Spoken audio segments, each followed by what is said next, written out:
peu connaissent l'histoire de ce qui s'est passé réellement en 58 et surtout en 59, dont beaucoup présentent comme étant la racine du mal Congo.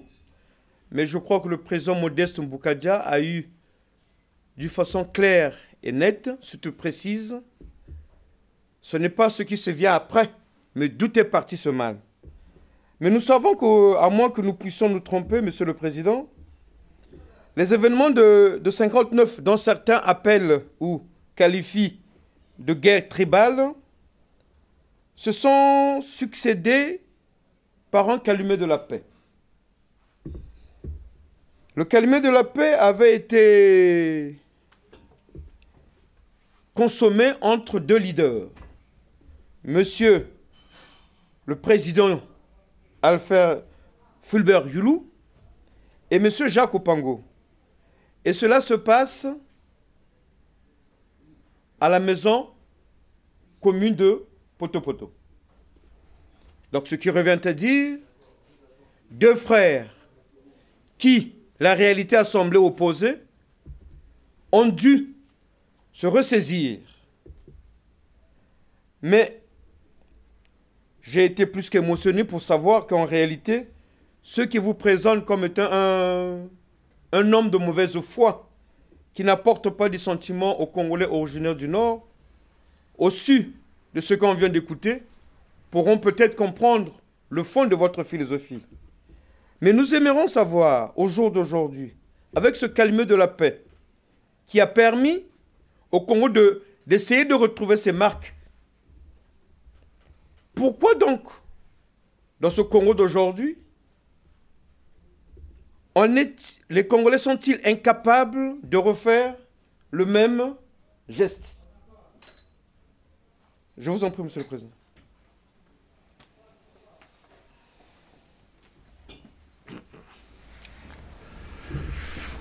Vous savez, M. Sambara-Nkoumbi, l'appartenance à un projet commun est le sentiment qui nous guide vers le vivre ensemble.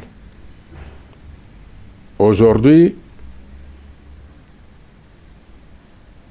si par ce calumet de la paix, vous me demandez si je peux m'entendre avec M. Sassou, je ne suis pas là pour faire le procès de M. Sassou. Le procès de M. Sassou a déjà eu lieu. Et c'est le peuple qui l'a jugé et c'est le peuple qui a donné son verdict. Le temps de M. Sassou est révolu. La page de l'histoire de M. Sassou est au passé. Aujourd'hui, il nous faut construire la page de demain. C'est ça le plus important. J'ai tendu 1000 fois la main à M. Sassou. Il n'a pas saisi pour la simple raison j'étais du Sud. Voilà. Aujourd'hui, ce qu'il faut, c'est d'avoir véritablement des personnes qui partagent la même aspiration, qui doivent avoir le même sentiment d'appartenance. La question que je pose, y a-t-il au nord des gens qui ont le sentiment d'appartenir à la même appartenance du Congo? C'est ça. Aujourd'hui, l'opposition qui aurait pu saisir cette formidable opportunité, qui a permis au peuple de dire non à M. Sassou, s'est fourvoyée. La partie sud du Congo a répondu. Mais la partie nord du Congo, elle est où? Alors vous comprenez que ce sentiment d'appartenance n'existe plus. C'est la raison pour laquelle je dis, oui, s'il y a au nord des gens qui sont capables d'affirmer ce sentiment d'appartenance dans la République du Congo, qui peut être refaite, parce que jusqu'à présent, je dis très bien, au-delà de ce que l'on présente le Congo comme étant un indivisible, cette République-là n'existe pas. Elle n'existe pas. Il faudrait que les gens aient conscience de ça. Aussi dur que peut paraître cette vérité, mais elle est ainsi. La République actuellement qui siège aux Nations Unies, c'est la République de jurés née de la loi du 28 novembre 1958. Ça, ce sont les faits historiques et c'est le droit.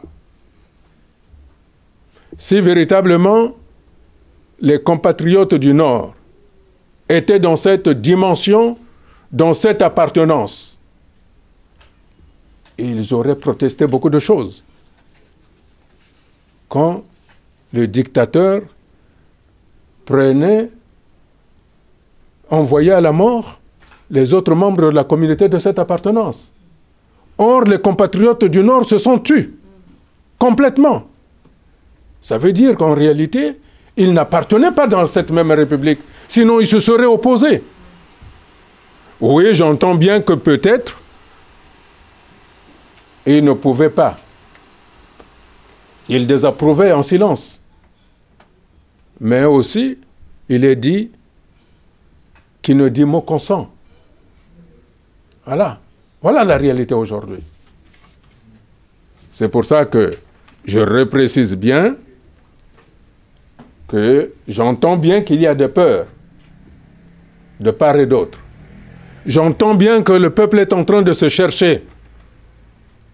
Alors, si au nord il y a des compatriotes, il y a des Congolais qui pensent avoir la même appartenance dans la République du Congo, alors nous pouvons créer l'union nationale. Je ne parle pas de l'unité nationale, je parle de l'union nationale, c'est-à-dire de l'union entre le nord et le sud, s'il y en a.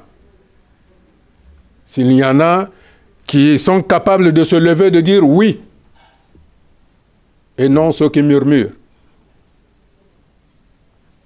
C'est pour ça que je reprécise bien, je ne suis pas là pour faire le procès du passé.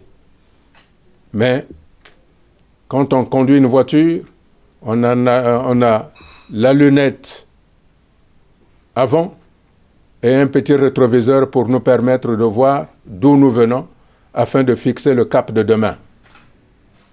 Merci.